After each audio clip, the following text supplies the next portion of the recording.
வாழ்க வையகம், வாழ்க வையகம், வாழ்க வளமுடன். குருவே துணை. அனைவருக்கும் இனிய காலை வணக்கம். ஆசான் அருட்தந்தை வேதாத்ரி மகரிஷி அவர்களது ஞான களஞ்சிய கவிதைகள் பார்த்து கொண்டிருக்கிறோம். இன்று கவி எண் 49. உழைப்பாளி அடிமையானான் என்னும் தலைப்பில் அமைந்த கவிதை. பண்டமெல்லாம் தானியத்தால் மதித்த காலம் பயிரிடுவோன் உயர்வாக கருதப்பட்டான். பண்டங்கள் பண மதிப்பை பெற்ற பின்னர் பாட்டாளி பலவிதத்தும் சுரண்டப்பட்டான். பண்டங்கள் பணமுடையோரிடத்தில் சேர சேர பாடுபடுவோர் அடிமை ஆனார்.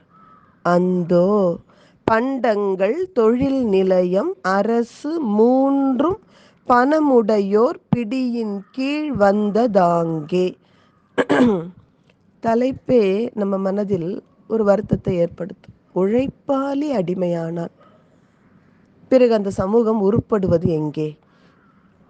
ஆனால் இது யாருடைய தவறும் தனி மனிதர் தவறு இல்லை பாருங்க. பணக்காரங்க தப்பும் கிடையாது. என்ன காரணம்? ஒரு காலத்தில் நாம் பண்டம் என்றாலே தானியம்னு சொன்னோம். செல்வம் என்றால் தானியம் என்று மதித்த காலத்தில் இந்த உழைப்பாளி பயிரிடுபவன் உயர்வாக மதிக்கப்பட்டான். நீங்க படிச்சிருக்கலாம், தமிழ் இலக்கியத்துல எல்லாம் பார்த்தீங்கன்னா மாடு செல்வம்னே சொல்லுவாங்க. திருவள்ளுவர் கூட சொல்வார்ல, கேடில் விழிச்செல்வம் ஒருவர்க்கு மாடு அல்ல மற்றையவர். மாடு செல்வம். அரசர்கள் போர் தொடுக்கிற பொழுது கூட ஆணிரை கவர்தல் முதல்ல என்ன பண்ணுவாங்க, இந்த செல்வத்தை தான் கவர்ந்து கொண்டு போவார்கள். அப்படி ஒரு காலம் இருந்த பொழுது உழைப்புக்கு மதிப்பு இருந்தது. ஆனால் எப்பொழுது இந்த பண்டங்கள் பண மதிப்பு பெற்றதோ அப்பதான் பாட்டாளிகளான உழைக்கும் மக்கள் பல வகையிலும் சுரண்டப்படுகிறார்கள்.